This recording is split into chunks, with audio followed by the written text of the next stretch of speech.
بسم الله الرحمن الرحيم. الفصل الثالث في معرفة أسباب النزول. ومن المواضع الصعبة أيضا معرفة أسباب النزول، ووجه الصعوبة أيضا اختلاف اصطلاح المتقدمين والمتأخرين. تیسری فصل اسباب نزول کی شناخت میں، اسباب نزول کی معرفت میں، اس کی پہچان میں. ومن المواضع الصعبة ايضا معرفة اسباب النزول، اور دشوار مقامات میں سے. ومن المواضع الصعبة، دشوار مقامات میں سے اسباب نزول کا پہچاننا بھی ہے. یعنی فن تفسیر میں دشوار مقامات میں سے اسباب نزول کا پہچاننا بھی ہے. ووجہ الصعوبة ایضا اختلاف اصطلاح المتقدمین والمتأخرین، اور دشواری کی وجہ بھی متقدمین اور متأخرین کی اصطلاح کا اختلاف ہے. معنی نزلت فی کذا عند المتقدمین، متقدمین کے نزدیک نزلت فی کذا کے معنی. والذی یظہر من استقراء کلام الصحابة والتابعین رضی اللہ عنہم انہم كانوا لا يستعملون نزلت فی کذا لمجرد بیان الحادث الذي وقع في زمنه صلی اللہ علیہ وسلم وكان سببا لنزول الآیت. اور جو بات ظاہر ہوتی ہے صحابہ کرام رضی اللہ عنہم اجمعین اور تابعین اعظام کے کلام کا جائزہ لینے سے، اور وہ بات جو ظاہر ہوتی ہے صحابہ کرام اور تابعین اعظام کے کلام کا جائزہ لینے سے، انہم کانو، وہ یہ ہے کہ یہ حضرات نہیں استعمال کرتے تھے نزلت فی کذا کو لمجرد بیان الحادث، محض اس واقعے کی وضاحت کے لیے، الذی وقع فی زمنہ صلی اللہ علیہ وسلم، جو نبی صلی اللہ علیہ وسلم کے زمانے میں پیش آیا ہو، وکان سببا لنزول الآیت، اور جو اس آیت کے نزول کا سبب ہو. والذی یظہر من استقراء کلام الصحابہ، اور وہ بات جو ظاہر ہوتی ہے صحابہ کرام اور تابعین اعظام کے کلام کا جائزہ لینے سے، وہ یہ ہے کہ یہ حضرات نہیں استعمال کرتے تھے نزلت فی کذا کو محض اس واقعے کی وضاحت کے لیے جو نبی علیہ السلام کے زمانے میں پیش آیا ہو، وکان سببا لنزول الآیہ، اور آیت کے نزول کا سبب ہو. بل ربما یذکرون بعد ما صدقت علیہ الآیت مما حدث فی زمنہ صلی اللہ علیہ وسلم او حدث بعدہ صلی اللہ علیہ وسلم فیقولون نزلت فی کذا، ولا يلزم في هذه الصورة انطباق جميع القيود المذكورة في الآية، بل يكفي انطباق أصل الحكم فحسب. بلکہ ربما بسا اوقات ذکر کرتے تھے بعد ما صدقت علیہ الآیہ، ان بعض واقعات کو جن پر آیت صادق آتی ہے.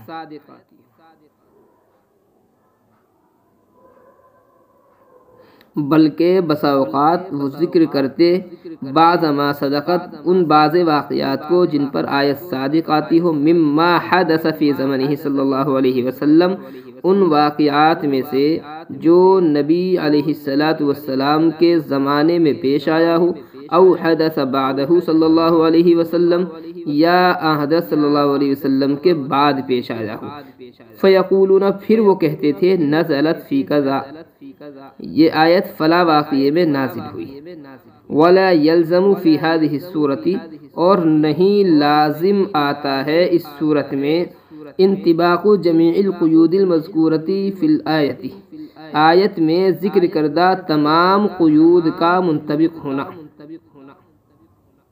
اور ضروری نہیں ہے اس صورت میں آیت میں ذکر کردہ تمام صورت کا منطبق ہونا، بل یکفی انطباق اصل الحکمی، بلکہ کافی ہے اصل حکم کا منطبق ہونا۔ وقد يبينون سؤالا سئل عنه رسول الله صلى الله عليه وسلم أو حادثة حدثت في عهد النبي صلى الله عليه وسلم واستنبط صلى الله عليه وسلم حكمها من الآية وتلا عليهم في ذلك الباب فيقولون نزلت في كذا،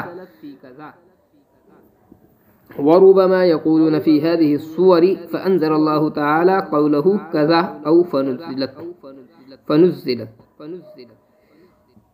وقد اور کبھی بیان کرتے، یبینون بیان کرتے یعنی صحابہ کرام رضی اللہ عنہم اجمعین اور تابعین اعظام، سوالاً ایسا مسئلہ، سئل عنہ رسول اللہ صلی اللہ علیہ وسلم جس کے بارے میں رسول اللہ صلی اللہ علیہ وسلم سے سوال کیا گیا ہو، او حادثتاً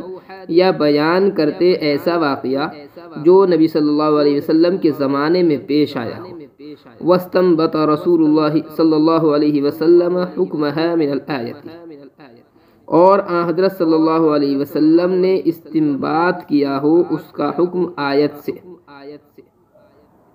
آقا صلی اللہ علیہ وسلم نے مستنبط فرمایا ہو اس مسئلے کا حکم آیت سے، وَتَلَا عَلَيْهِمْ فِي ذَلِكَ الْبَابِ، اور نبی علیہ السلام نے اس آیت کو تلاوت فرمایا علیہم صحابہ کرام کے سامنے، فی ھذا الباب اس سلسلے میں، فیقولون تو صحابہ کرام رضی اللہ عنہم اجمعین فرمایا کرتے تھے، نزلت فی کذا،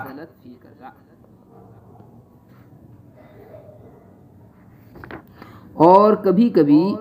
وہ ان صورتوں میں کہتے ہیں فانزل اللہ تعالی قولہ کذا، کہ اللہ تعالیٰ نے اپنا فلاں ارشاد نازل فرمایا، یا کہتے فنزلت کہ فلاں آیت نازل کی گئی، وَكَأَنَّهُ إِشَارَةٌ، اور گویا کہ یہ اشارہ ہے اس بات کا، ان استنباطہ صلی اللہ علیہ وسلم ذَلِكَ الْحُكْمَ مِنَ الْآیَةِ، کہ نبی علیہ السلام کا اس حکم کو آیت سے مستنبط کرنا، وَإِلْقَاؤُهَا فِي تِلْكَ السَّاعَةِ، اور اس گھڑی میں اس آیت کا فی خاطر المبارک نبی علیہ السلام کے قلب مبارک میں القاء کیا جانا، نوع من الوحی، یہ بھی وحی کی ایک قسم ہے، والنفس فی الروح، اور نفس فی الروح کی ایک قسم ہے، فلذالک یمکن ان یقال، اسی وجہ سے ممکن ہے کہ کہا جائے، اس طرح کہنا ممکن ہے، فانزلت ولو عبر احد عن ذلک، اور اگر کوئی شخص تعبیر کر دے اس کو تکرار نزول سے تو اس کی بھی گنجائش ہے۔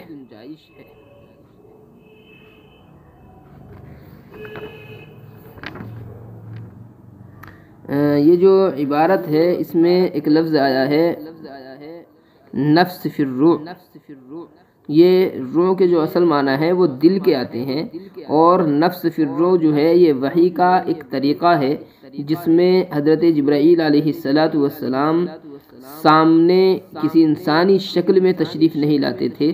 بلکہ بغیر انسانی شکل میں آئے ہوئے آقا صلی اللہ علیہ وسلم کے قلب مبارک پر کوئی بات القاء فرما دیتے تھے، تو اس کو کہا جاتا ہے نفس فی الروح۔ مساغ اس کے معنی آتے ہیں گنجائش۔ یہ جو عبارت ہے الفصل الثالث فی معرفت اسباب النزول سے آخر تک جو عبارت ہے، اس عبارت میں اصل مصنف رحمۃ اللہ علیہ نے جدید اور قدیم جو اصطلاحیں ہیں ان کی مختصر سی وضاحت کی ہے۔ پہلے تو مصنف رحمۃ اللہ علیہ نے یہ بتلایا ہے کہ جس طرح ناسخ اور منسوخ کا پہچاننا، جس کا بیان ابھی ہم نے آپ کے سامنے کیا ہے کہ کون سی منسوخ آیتیں ہیں کون سی ناسخ آیتیں ہیں، تو ناسخ اور منسوخ کا پہچاننا جس طرح فن تفسیر کے مشکل ترین مقامات میں سے، اسی طرح اسباب نزول کا پہچاننا بھی یہ فن تفسیر کے دشوار ترین مقامات میں سے ہے، اور اس دشواری کی وجہ مصنف رحمۃ اللہ علیہ نے، شاہ صاحب رحمۃ اللہ علیہ نے ذکر فرمائی ہے کہ دشواری کی وجہ جو ہے یہاں بھی یہی ہے کہ متقدمین اور متاخرین کی اصطلاحوں کا جو اختلاف ہے، اس کی وجہ سے اسباب نزول کے پہچاننے میں اصل دشواری ہوتی ہے، جیسا کہ ناسخ اور منسوخ کے پہچاننے میں بھی دشواری اصل یہی تھی کہ متقدمین اور متاخرین کی اصطلاحوں کا وہاں پر بھی اختلاف۔ پھر مصنف رحمۃ اللہ علیہ نے اس کی تھوڑی سی وضاحت کی۔ متاخرین مفسرین جو ہیں اسی واقعے کو سبب نزول یا شان نزول سے تعبیر کرتے ہیں جس کے پیش آنے پر آیت نازل ہوئی، یعنی جو واقعہ نبی صلی اللہ علیہ وسلم کے زمانے میں پیش آیا اور آیت کے نزول کا سبب بنا، اسی واقعے کو متاخرین کی اصطلاح میں سبب نزول اور شان نزول کہا جاتا ہے۔ لیکن صحابہ کرام رضی اللہ عنہم اجمعین اور تابعین عظام کے کلام کا ہم جائزہ لیں تو یہ معلوم ہوتا ہے کہ ان کے نزدیک نزلت فی قضا کا جو مفہوم ہے کہ یہ آیت فلاں واقعے میں نازل ہوئی، اس کا جو مفہوم تھا نزلت فی قضا کا، یہ بہت وسیع ہے۔ کیوں؟ اس لیے کہ صحابہ کرام اور تابعین عظام کے یہاں نزلت فی قضا سے صرف وہ واقعہ مراد نہیں ہوتا تھا جو نبی علیہ السلام کے زمانے میں پیش آیا ہو اور آیت کے نزول کا سبب بنا، بلکہ نزلت فی قضا کا اطلاق کہاں کہاں ہوتا تھا اور صحابہ اور تابعین عظام اس سے کون کون سے واقعات مراد لیا کرتے تھے، اس کی کچھ وضاحت شاہ صاحب رحمۃ اللہ علیہ فرماتے ہیں۔ پہلی کی ہے ربما یذکرون بعد ما صدقت علیہ الآیہ سے، کہ بسا اوقات صحابہ کرام اور تابعین عظام یہ نزلت فی قضا فرماتے اور اس سے ایسا واقعہ اور معاملہ مراد لیا کرتے تھے جس پر آیت صادق آتی۔ وہ واقعہ اور وہ معاملہ نبی علیہ السلام کے زمانے میں پیش آیا ہو یا آقا صلی اللہ علیہ وسلم کے بعد پیش آیا ہو، دونوں ہی صورتوں میں نزلت فی قضا کا اطلاق وہ کیا کرتے تھے۔ اور اس صورت میں آیت میں جتنی قیودات اور خصوصیات مذکور ہوتی ہیں ان سب کا اس واقعے پر منطبق ہونا یہ کوئی ضروری نہیں، بلکہ بنیادی باتوں کا منطبق ہونا کافی ہوتا ہے۔ جیسے شراح نے اس کی مثال دی ہے تتجافا جنوبہم عن المضاجع، ان کے پہلو خواب گاہوں سے جدا رہتے ہیں۔ یہ الف لام میم سجدے کی آیت ہے۔